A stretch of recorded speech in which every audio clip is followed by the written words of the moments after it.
At 2 a.m., my brother dragged me out of bed and threw me into the yard, screaming that I wasn't real family. My parents stood at the window and did nothing. Not a word, not a step. I crawled back inside, shaking, and the moment that followed made the entire neighborhood call the police.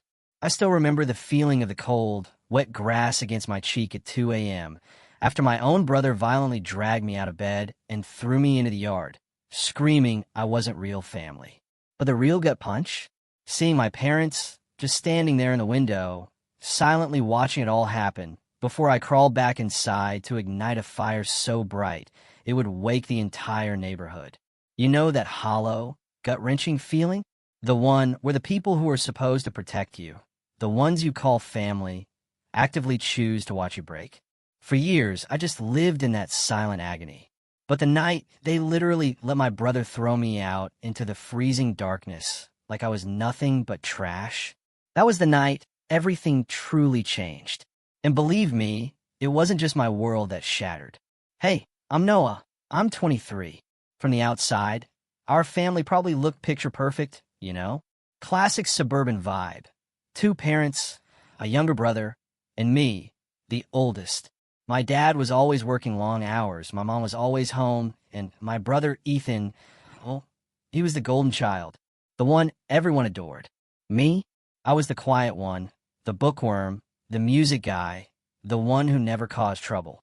Or at least, that's what people like to call me. But inside our house, man, it was a completely different story. Ethan could literally do no wrong.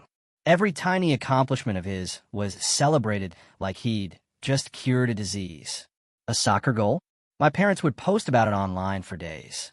Me, acing a difficult exam? Barely a nod. If Ethan forgot to do his chores, oh, he was just tired, or he had a lot going on. If I forgot, I was lazy, ungrateful, irresponsible.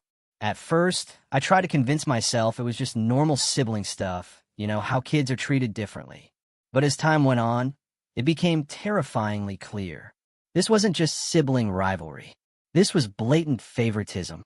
And the older I got, the more painful, the more humiliating it became. By high school, Ethan had truly mastered the art of being cruel when no one else was looking.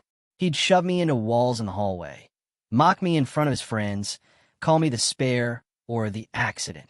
Why dare to tell my parents? They'd just shake their heads and laugh. Boys will be boys, my dad would say, usually adding, you probably provoked him anyway. My mom?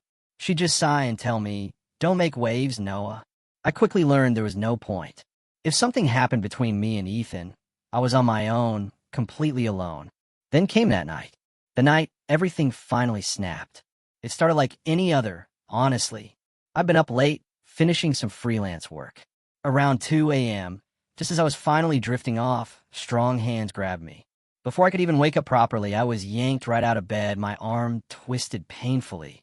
Get up, loser, Ethan hissed. I stumbled, half asleep, my heart pounding, utterly disoriented. He just dragged me through the silent house toward the back door, his grip bruising my arm. What are you doing? I croaked, my voice thick with sleep and fear. You don't belong here, he spat, shoving me forward. You're not real family. Mom and Dad don't even want you here. You're just taking up space. God, his words cut deeper than any physical blow ever could. He flung the door open and shoved me outside into the cold, damp yard. I tripped on the steps, hitting the wet grass hard. The shock of it jolted me fully awake. I looked up, stunned, as Ethan loomed in the doorway, his silhouette framed by the kitchen light.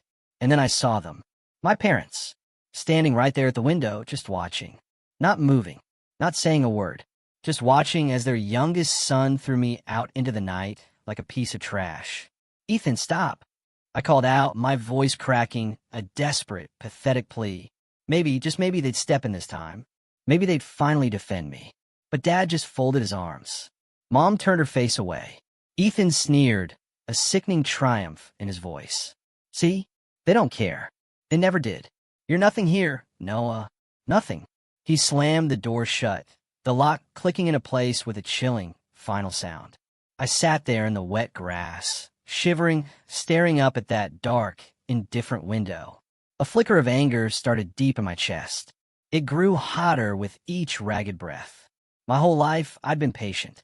I'd swallowed their words, their blatant favoritism, their deafening silence. But in that moment, as I eventually crawled back to the door, hands shaking, knees damp with dirt, I realized something inside me had broken.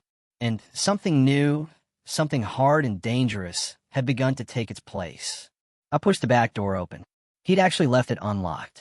I stumbled inside, dripping with cold and humiliation. The house was silent again, but it wasn't a peaceful silence. Oh no, it hummed heavy with unspoken tension, waiting. My parents' bedroom door was shut. Ethan's faint, muffled laughter echoed from upstairs. My heart pounded. My mind raced. Before I even understood what was happening, I knew something massive was coming. Something loud enough to wake the entire neighborhood. But to truly understand why, you need to understand just how deep the cracks in this family ran. Why what came next wasn't just an accident.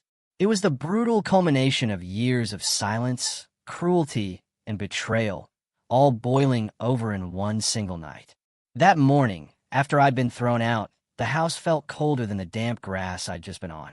My clothes clung to me, and every creak of the floorboards felt like the house itself was trying to remind me I didn't belong. Upstairs, Ethan's muffled laughter still bled through the walls. He was probably relishing his victory, the little jerk. My parents' door remained shut, their silence deliberate, heavy. I just went back to my room, shut the door, and sank onto my bed. It was then that I realized this wasn't some random act. That moment in the yard, it was just a boiling point. Everything had been building for years. I had been conditioned, essentially, to believe my place in this family was to be a shadow, uncelebrated, undefended, unseen. The more I thought about it, the more every chipped away piece of me came flooding back. Christmas mornings, for example. Ethan's pile of expensive gifts dwarfed mine. Mom would say, "Ethan's still growing, he needs things." Dad would just shrug, "You're older, you don't need toys." But it wasn't about toys. It was about what those gifts represented. Ethan's joy, my parents' approval, my own muted excitement always brushed aside. Even birthdays weren't really mine. My 16th birthday, a milestone I dreamed of? No party, not even a dinner out. But when Ethan turned 13, they rented out an entire hall, invited the whole neighborhood. It's his bar mitzvah of becoming a teenager. Dad joked, even though we weren't religious. They made it sound like Ethan was royalty, ascending a throne, and I was just there to set up balloons. In school, I worked myself to the bone, studying late, desperately trying to carve out a future that would get me out. Straight A's? Mom would glance at the report card and just say, "Good. That's what we expect." Ethan scraping by with C's? Pizza night. He tried his best. Dad would beam. Every moment like that left me feeling smaller, invisible. Like my effort only mattered if it made Ethan look good by comparison. Ethan knew it, too. He wielded that favoritism like a weapon. If I didn't lend him my things, he'd run to Mom, claiming I was selfish. She'd scold me. If I tried to defend myself, Ethan would twist the story, say I hit him. He was a master at playing the victim, and I was always the villain. My parents never questioned his word. Never. One of the worst moments came after I got my first job at a local coffee shop. I was so proud, finally earning my own money. Finally, something that was mine. I saved for weeks, bought a used laptop for school and freelance work. Within days, Ethan was on it, downloading games, crumbs everywhere. When I tried to stop him, he just smirked. Mom said, "You should let him. We're family. We share." When I complained to her, she sided with him. "He's younger, Noah. Be the bigger person." Being the bigger person became the mantra of my life. No matter what Ethan did, I was always supposed to absorb it. He lied? I swallowed it. He pushed? I stood still. He stole? I let it go. All while my parents praised him for his confidence and charm. But the real breaking point before that night, it came a month earlier at dinner. Dad casually mentioned he was thinking of updating the will. Ethan smirked at me across the table. "Well, obviously I'm getting the house. You'll probably get like Dad's old golf clubs or something." I laughed bitterly, asking why he'd say that. Before Ethan could even answer, Mom chimed in, smiling, "Well, it makes sense." You're independent. You'll figure things out. Ethan, he'll need more support. That sentence, God, it haunted me. It wasn't just about money. It was the gut punch confirmation of everything I'd always felt. They saw me as expendable, a placeholder, someone who didn't need their care, didn't deserve their protection, and wasn't entitled to anything, not even belonging. So, when Ethan dragged me into the yard that night, and my parents just watched, it wasn't shocking. It was consistent. It was exactly who they had always been. And yet, seeing it so raw, so undeniable, set off a storm inside me. My fists clenched. My jaw ached. For the first time, I didn't just feel hurt. I felt angry. Angry enough that I couldn't sleep. Angry enough that I started to think, really think about what I was going to do next. That's when things shifted from silent agony to the chaotic storm that would wake the neighbors, and then some. Sleep was impossible after that. My chest felt like a drum, pounding from the inside. Every time I closed my eyes, I saw Ethan's smug grin, the door slamming, my parents' blank faces. I replayed it all, searching for any flicker of hesitation, any sign they cared. But there was nothing. Their silence had been deliberate. That truth, man, had hollowed me out. Around dawn, still in my damp shirt, I crept to the kitchen for water. The house was quiet, except for the soft clinking of dishes. Mom was at the sink, humming, as if nothing had happened. She glanced over her shoulder when I walked in. "Morning," she said, so casually, like she hadn't just watched her son get tossed outside hours earlier. I froze. That's it. My voice cracked, sharp, louder than I intended. She frowned, like I was being unreasonable. "Don't start, Noah. You know your brother gets hot-headed sometimes. You should have just stayed quiet instead of provoking him." The words hit me like ice water. Provoking him? He dragged me out of bed. He threw me outside in the middle of the night, and you two just watched. She turned back to the sink, shoulders stiff. "You're exaggerating. You're always so dramatic. If it were that bad, your father would have stepped in." I wanted to scream. I wanted to shake her until she actually saw me. But I just stood there, gripping the counter, breathing hard. That's when Ethan strolled in, messy hair, yawning like he'd had the best sleep of his life. He grabbed the orange juice, saw me, and smirked. "Oh, look." The stray cat crawled back in. That was it. I snapped. "You can't keep doing this, Ethan. One day what?" He poured his juice, leaning against the counter, sipping leisurely. "You'll finally tell on me? Go ahead. They won't believe you. They never do." And he was right. Mom shot me a warning look. Don't start a fight first thing in the morning, Noah. It was a crushing realization. Ethan wasn't just cruel. He was protected. He knew it. He wore their favoritism like armor, knowing I would always be blamed. It was the unspoken rule. Ethan was the chosen one. I was the scapegoat. But the real betrayal, the true fracture, came a few days later. I've been saving every spare dollar from my coffee shop job and freelance work. Over $1,500. It wasn't much, but it was mine.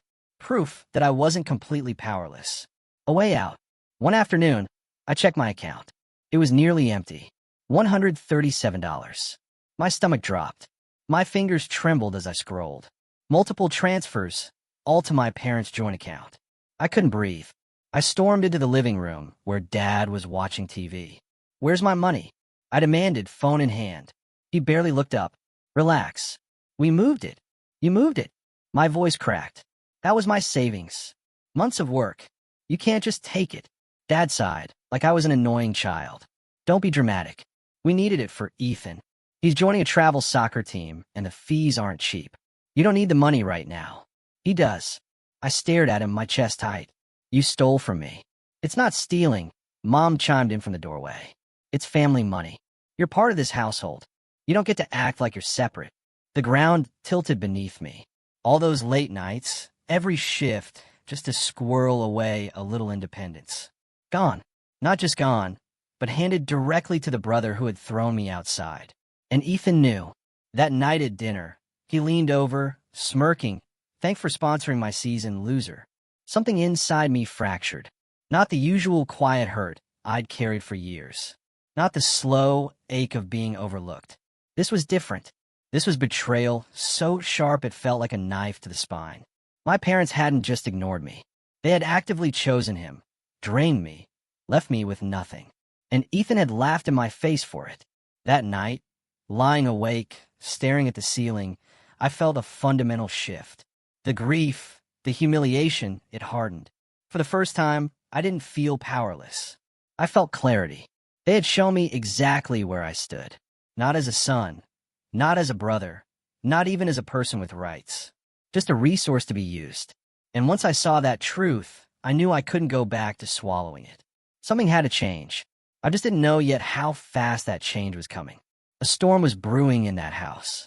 One louder and more destructive than anyone could have expected. Rock bottom, I've learned, doesn't always come with a single dramatic crash. Sometimes it creeps up on you like a tide, higher and higher until you suddenly realize you're drowning. After they took my money, something inside me just stopped fighting openly. For weeks, when Ethan mocked me or my parents dismissed me, I didn't argue. I felt hollow, completely carved out. Every morning, I'd get up, go to work, come home, and exist in silence. Ethan noticed, of course. He thrived on my reactions, and when I stopped giving them to him, he pushed harder. He'd knock on my door late at night, just to wake me, laughing when I opened it. He'd leave my clothes in the yard after pulling them from the hamper. Once, he even accidentally spilled soda all over the laptop I'd saved for, the one I bought before they raided my account. My mom just sighed. Accidents happen, Noah. Don't make a big deal. But the worst part wasn't even Ethan's cruelty.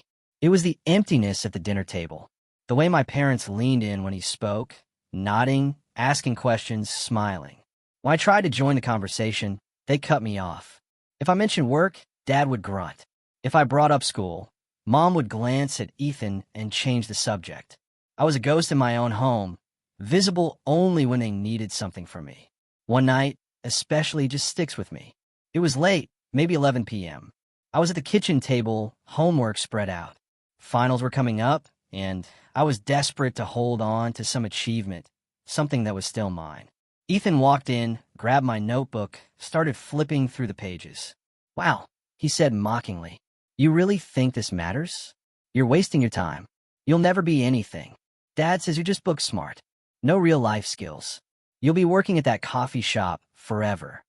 I snatched the notebook back, my hands shaking. At least I'm doing something. At least I'm trying. He leaned close, smirking. Trying doesn't mean anything if nobody cares. And that's when I saw them. My parents, standing in the doorway. They'd heard every word. For a split second, I thought, maybe this time, maybe they'll finally say something. Finally, stand up for me. But Dad just chuckled. "Ethan's got a point. Don't waste your life, Noah." Mom smiled faintly and nodded. I can't even explain that feeling. The floor just gave out beneath me, and I kept falling long after I hit the ground. It wasn't just favoritism anymore. It was confirmation. They believed him. They saw me as nothing more than a placeholder, someone who would never measure up to their golden child. That night, I didn't sleep. I sat by my window, staring at the streetlights. Out there, kids were sneaking home after hanging out with friends. Families were laughing over late-night snacks. People actually cared for each other. And I realized I was never going to have that in this house. Not as long as I kept trying to earn something they'd already decided I didn't deserve. So I started planning. Not revenge yet, not truly, but escape. Quietly, carefully, I picked up more shifts at work without telling them. Cash tips went into a new secret stash. I volunteered for closing shifts so I could stay out longer, breathe longer before returning to that house. I started researching cheap apartments, looking at rental boards online when no one was watching. It wasn't easy. Ethan snooped constantly. My parents still had a habit of borrowing my things, so I got creative. Cash went into old notebooks Ethan would never touch. I told my parents I was at the library when really I was with a friend who'd agreed to help me find housing. But every time I made progress, something dragged me back down. One evening, I came home to find Ethan on my bed, scrolling through my phone. He guessed my passcode, my birthday. He grinned, waving it at me. "Looking for apartments, huh? Where are you gonna go, loser? You can't afford anything. You'll come crawling back." My stomach twisted with panic. "Give it back," I said, my voice low. He laughed, tossing it onto the bed. "Relax. I'm not telling them yet, but maybe I will if you annoy me." That threat hung over me like a guillotine. From then on, I was more careful, more paranoid. Every step toward freedom felt like one Ethan could snatch away with a smirk. And yet, the more they pushed me down, the more determined I became. I worked harder, saved more, kept my head down. On the outside, I was quiet, compliant, beaten down. But inside, something was building. A slow fire, fed by every insult, every theft, every betrayal. I didn't know it then, but all of this, the stolen money, the broken trust, the years of silence, was pushing me toward a breaking point. And it was coming soon. Not in silence this time, but in a way that shook the walls, startled the neighbors, and drew flashing red and blue lights down our quiet suburban street. It's strange, right? How sometimes the absolute lowest point can quietly become the turning point. After weeks of feeling like a ghost in my own home, something shifted. Not with my family, no. They were as cruel and dismissive as ever. But with me, I stopped looking at their approval like it was some prize I could win. Instead, I started to treat my entire situation like a test. If no one in that house would value me, then I damn well find value somewhere else. The first real step upward came through work. My coffee shop job. For so long, it was just a way to scrape by, to buy myself tiny scraps of freedom. But then, one evening, covering a closing shift, my manager pulled me aside. "Noah," he said, wiping his hands on a rag. "You're reliable. You show up on time. You don't complain. You don't slack off. I could really use someone like you to help train the new hires." It wasn't much, just a bump in responsibility, a few more hours, but to me, it felt monumental. Someone trusted me. Someone recognized my effort without comparing me to Ethan or brushing me off. I took that little promotion seriously. And for the first time in a long time, I felt like maybe, just maybe, I had a future. With the extra hours, my cash stash started to grow again. I didn't dare open another bank account in my name. My parents had proven they'd dip their hands into it without hesitation. So I started using prepaid cards, loading small amounts, tucking them into hidden spots. My favorite? An old cereal box in my closet. Ethan would never touch that boring brand. But it wasn't just the money growing. I've been doing little freelance projects online, graphic design, essay editing. Then one of my clients reached out with bigger work. "You've got talent," she said over the phone. "If you want, I can connect you with others." I said yes immediately.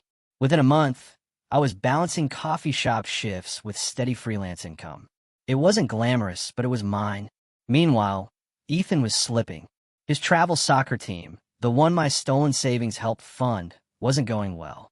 He complained constantly, skipped practices, got benched. My parents, of course, coddled him. "He just needs time," Mom would say. The coach doesn't appreciate his talent. I watched it all unfold with a quiet internal satisfaction. For the first time, I could see the cracks forming in their golden boy's image. At school, too, things began to shift. I kept my head down, focused on my grades. A teacher nominated me for a scholarship program. I didn't tell my family, obviously. I didn't want to give them the chance to sabotage it. But privately, I poured myself into the application late at night. It felt like building a bridge out of stone, one piece at a time, toward a place where they couldn't reach me. Even small victories felt like triumphs. When Ethan mocked me for bringing home leftover pastries from the coffee shop, I ignored him and shared them with friends. When Dad scoffed at my freelance work, "That's not real money, Noah. Get serious." I bit my tongue and let him think I was wasting time. All while my client list doubled. Their words stopped cutting so deep because I had proof. Real proof. I wasn't who they said I was. The strangest part was how my silence began to unnerve them. Ethan, especially. He was used to me snapping back, to me defending myself, to me giving him something to push against. But when I stopped giving him that satisfaction, he grew restless. He'd try harder, throwing my things around, making snide comments at dinner. But when I didn't react, his smirk faltered. I'd catch him watching me, confusion flickering in his eyes. He couldn't understand why his usual tricks weren't working. My parents noticed, too. One night, Mom asked, "Why are you so quiet these days?" I just shrugged, nothing to say. But inside, I was smiling. The power dynamic was shifting, even if they didn't realize it yet. My silence wasn't weakness anymore. It was strategy, and opportunities began to stack up. The scholarship program called me for an interview. My freelance earnings were enough to cover a few months' rent. I even started looking at used cars, imagining the day I could drive away for good. But the most important change wasn't money or recognition. It was me. The fire they'd smothered for years had finally sparked again. I wasn't just surviving. I was building. Quietly, carefully, but with immense purpose. I didn't tell them any of it, of course. Let them think I was still the invisible son, the one they could overlook, the one Ethan could taunt without consequence. Because the truth was, I had something they couldn't see. Momentum. And momentum, once it starts rolling, is almost impossible to stop. I just didn't realize how quickly that momentum would collide with their world. Because soon, all the pieces I'd been setting into place would line up. One small push would send everything crashing down. Not just for Ethan, but for my parents too. And when it happened, it wouldn't be quiet. It would be loud enough that the entire neighborhood would hear. The setup for what was coming didn't feel like a dramatic discovery at first. It crept up slowly, like a storm gathering before the sky cracks open. All those little steps I've been taking, working extra hours, freelancing, applying for scholarships, they were all pieces of a bigger puzzle. I didn't even realize I was building it until I suddenly saw how they all connected. It started with that scholarship interview. I remember sitting in a quiet classroom after school, palms sweating as the panel asked me questions. I told them about my work ethic, the coffee shop, juggling responsibilities with good grades. I didn't mention my family. I didn't want pity. I wanted them to see my determination. When I walked out, I didn't know if I'd impress them, but I felt lighter. For once, I've been able to speak about myself without being overshadowed by Ethan or dismissed by my parents. A week later, an envelope came. My mom tossed it onto the counter without a second glance. I tore it open in my room and nearly dropped it when I read the words, "Congratulations, you've been selected." It wasn't a full ride, but it was substantial, enough to cover tuition for my first year of college. Something I'd secretly worried I'd never afford. I told no one.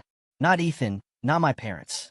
I tucked the letter into the back of my desk drawer, locking it away like a treasure, because I knew if they found out, they'd twist it. Either claim it as family money, again, or worse, belittle it until it lost all its shine. No, this was mine, and it gave me something even more valuable than money: leverage. I finally had proof I wasn't the nothing they painted me to be. Around the same time, my freelance work took an unexpected turn. One client, a small business owner, loved my design so much he offered me a steady contract. It wasn't huge, but it was consistent. He even said, "Noah, if you ever want to turn this into a career, you totally could. You've got the skill." Hearing that lit something inside me. For so long, my family told me I had no real-life skills, that I'd amount to nothing beyond that coffee shop. But here was someone outside their toxic circle telling me I had worth. The money started stacking up faster than I expected. Between the coffee shop, the freelance work, and now the scholarship, I wasn't just surviving. I was building an exit plan. I could literally see the outlines of it. A small apartment, maybe even a used car, and a future where Ethan's voice was just a faint echo in my memory. But the real setup, the part that would eventually turn everything upside down, came one night when I overheard a conversation I wasn't supposed to hear. It was late. I was just home from closing shift. The lights were on in the living room, and I paused by the stairs. My parents' voices were low, serious. "He's not focused," Dad was saying. "The coach already called me twice. If Ethan doesn't shape up, he'll lose his spot." Mom's voice was tight. "We've already invested so much money. The travel fees, the gear. It's too late to pull him out now. He has to make it work. If he doesn't, how will it look? What will people say?" I stood frozen on the steps, listening, and then I heard something that made my blood run cold. "Maybe Noah can cover the rest," Mom said. "He's been working so much lately. He can contribute. He should contribute." Dad grunted in agreement. "It's all family money in the end. He doesn't need much for himself." I gripped the railing until my knuckles turned white. There was again that sickening assumption that whatever I earned, whatever I built, belonged to them. To Ethan. I wasn't a person with goals or needs. I was a resource, to be mined until there was nothing left. But this time, instead of despair, I felt something sharper. Clarity. They were showing me their playbook. They were so confident in their favoritism, so sure of my silence, they didn't even bother to hide it. And in that moment, I realized something important. If they saw me as a resource, then I could turn that expectation against them. I went upstairs quietly, heart pounding, mind racing. That conversation replayed over and over. And the more I thought about it, the more a plan began to form. They expected me to keep giving, to keep sacrificing, to keep being invisible. But what if I didn't? What if I took everything I'd been building, the scholarship, the savings, the freelance work, and used it in a way they'd never see coming? It was the first time I truly thought about revenge. Not just escape, not loud, reckless revenge, but something quiet, calculated, like the way they had slowly drained me over the years. I would take what I had learned in silence, in invisibility, and use it as leverage. And when the moment came, when their entire world depended on me in a way they didn't expect, I would be ready. The funny thing about rock bottom is that once you've been there, you stop being afraid of losing. That gave me power. That gave me freedom. And as I lay awake that night, listening to Ethan snoring down the hall, I felt the momentum building again. None of us knew yet, not me, not Ethan, not my parents, how quickly everything was going to collide. And when it did, it wouldn't just be a family squabble. It would be public, loud, messy, the kind of chaos neighbors whisper about for years. Revenge didn't come in a single, dramatic explosion for me. It came in stages, carefully, quietly, the way I'd been forced to live for years. And maybe that's what made it so effective. I didn't storm into the living room screaming. I didn't shove evidence in their faces. No, I played their game. Silence, patience, precision, until the moment was right. The first step was simple. Stop being their resource. For months, they'd assumed my money, my time, my work belonged to Ethan's dreams. I flipped that assumption without warning. At the coffee shop, I started routing my paychecks to those prepaid cards instead of the shared bank account they monitored. The first time Dad asked casually, "How much did you bring in this week?" "We need to cover Ethan's tournament fee." I just shrugged. Oh, ours got cut. He didn't question it, just sighed and grumbled about bad management. Ethan, of course, noticed the shift. "Why aren't you giving me rides anymore?" He sneered one morning when I refused to chauffeur him practice. "I'm working later now," I said flatly. "Can't." He shoved me against the wall, but I didn't rise to it.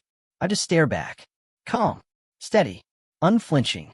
It rattled him more than if I'd fought back. The real blow, though, came with the scholarship. Remember how my parents had been banking on me to fund Ethan's career? I let them believe I was still broke, still stuck. But behind the scenes, I was meeting with the scholarship committee, finalizing my acceptance, preparing my exit. I knew that when it came out, the contrast would be brutal. Ethan failing on the field, costing them money, while I was being given opportunities they never thought I deserved. But I wasn't content with just leaving. No, I wanted them to feel it, to taste for once what it was like to be powerless. That chance came sooner than I expected. One Saturday morning, I woke to shouting downstairs. Ethan had been benched again. The coach had called my dad, saying if Ethan didn't shape up, he'd be off the team completely. My parents were furious. Not at Ethan, mind you, but at the coach, at the system, at anyone they could blame. By the time I walked into the kitchen, the tension was thick enough to choke on. Dad turned to me, his jaw tight. "Noah, you need to cover the new fees. If Ethan's going to prove himself, he needs to attend this extra training camp. It's $800. I blinked at him slowly. "I don't have it." His voice rose. "Don't lie to me. You've been working nonstop. Where's the money going?" "Rent," I said evenly. The word hit the room like a dropped glass. My mom froze, spatula still in hand. "Rent? What rent?" "I'm moving out," I said calm and steady. "End of the month." Ethan laughed, sharp and cruel. "You move out with what money?" "Don't make me laugh." I didn't even look at him. I pulled the scholarship letter from my backpack and slid it across the table to my parents. "With this, tuition's covered. Between work and freelancing, I'll cover the rest. I don't need anything from you." The silence was electric. My mom's hand shook as she picked up the letter. Dad's face went pale, his mouth opening and closing. He couldn't find words. And Ethan, Ethan's smirk faltered for the first time in years. You, he stammered, pointing at me. You can't just leave. Who's going to pay for your soccer? I cut him off, my voice sharp now. Not me. Not anymore. You're on your own. The rage that flickered across his face was almost satisfying enough. Almost. But the real satisfaction came when Dad slammed his fist on the table. You're abandoning your family, he barked. I leaned forward, meeting his glare without flinching. No, you abandoned me a long time ago. I'm just finally walking away. The argument exploded. Ethan shouted. My mom pleaded. My dad accused. But I stayed calm, collected. Every word measured. Years of being silenced had taught me how to control my tone, how to let silence stretch until it was unbearable. And that silence made my words hit harder. By the time I walked out of the kitchen, letter tucked back into my bag, I knew I had shifted the power dynamic completely. For once, they couldn't use me. They couldn't drain me. And worse for them, they knew I was slipping out of their control. But the revenge wasn't finished. Because what happened next wasn't just about me leaving. It was about the house itself, the neighborhood, the reputation they clung to so desperately. And when that final piece fell into place, it wouldn't just be my family hearing it. It would be everyone within earshot. The true fallout began the night before I was set to move out. I kept my plan quiet, folding clothes into boxes after late shifts, sneaking bags into my friend's car little by little. By then, I had enough saved for a small studio apartment, and the scholarship gave me the security I needed. Everything was set, but Ethan, as always, couldn't let things end quietly. I was taping up the last box when he barged into my room without knocking. His face was red, eyes wild. You're not going anywhere, he snapped. Mom and Dad said, this is your home. You can't just walk out. I didn't even look up. Watch me. That set him off. He lunged, grabbed the box out of my hands, tearing it open, scattering my clothes across the floor. You think you're better than me now? You think you can just leave and make me look like an idiot? I stood slowly, keeping my voice calm. You don't need my help to look like an idiot, Ethan. You've managed that all on your own.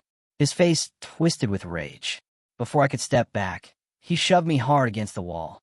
My head hit the plaster with a dull thud. For a moment, stars danced in my vision. But when I blinked them away, I saw something else. My parents, standing in the doorway, watching. Just like they had that night, he dragged me into the yard. Only this time, I didn't crawl.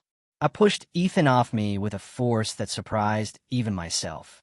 Touch me again, I said, my voice slow, steady, and you'll regret it. He laughed, but it was shaky, unconvincing. What are you going to do? Call the cops?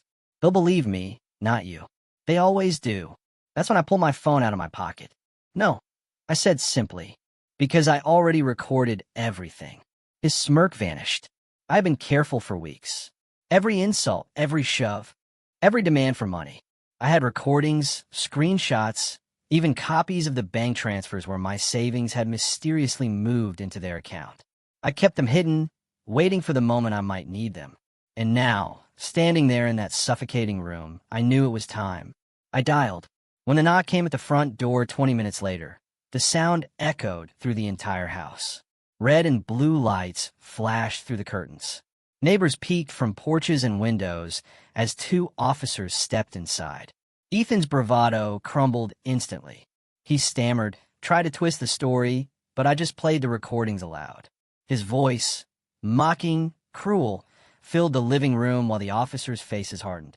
My parents tried to intervene, voices overlapping, but the cops shut them down. You let this happen, one of them demanded. You stood by while your son was assaulted. For once, their silence wasn't protection. It was condemnation. The officers didn't care about golden children or family favoritism. They cared about evidence, and I had plenty. Ethan was handcuffed right there, in front of our neighbors, his protest drowned out by the clink of metal. My parents stood frozen, pale, and trembling. Their perfect family image shattering in the glow of police lights. Whispers spread across the street. Phones lifted to record. The story was already weaving itself in a neighborhood gossip. As they let Ethan out, he turned his head, eyes blazing with hatred. You ruined me, he spat. I met his glare, my voice calm. No, Ethan, you ruined yourself. I just stopped covering for you. The officers nodded at me, one of them muttering, "You did the right thing." And for the first time in my life, I believed it. I didn't wait around for the rest.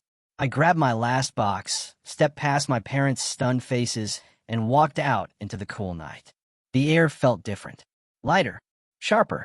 Behind me, the flashing lights bathed the house I'd grown up in, a place that had never truly been home, in colors that looked almost like fire. Neighbors stared, some whispering, some nodding at me with something like respect. I didn't care. I was done living for their approval, or anyone else's. As I slid into my friend's car, box on my lap, I glanced back one last time. My parents stood on the porch, small and powerless, watching as their golden son was driven away in the back of a squad car. For years, they had told me I was nothing. But in that moment, with the neighborhood awake, the police lights flashing, and their world collapsing, I realized the truth. I had been their scapegoat, their shadow, their expendable one. But now I was free, and they would never forget the night they lost everything. All because the son they ignored finally stood up.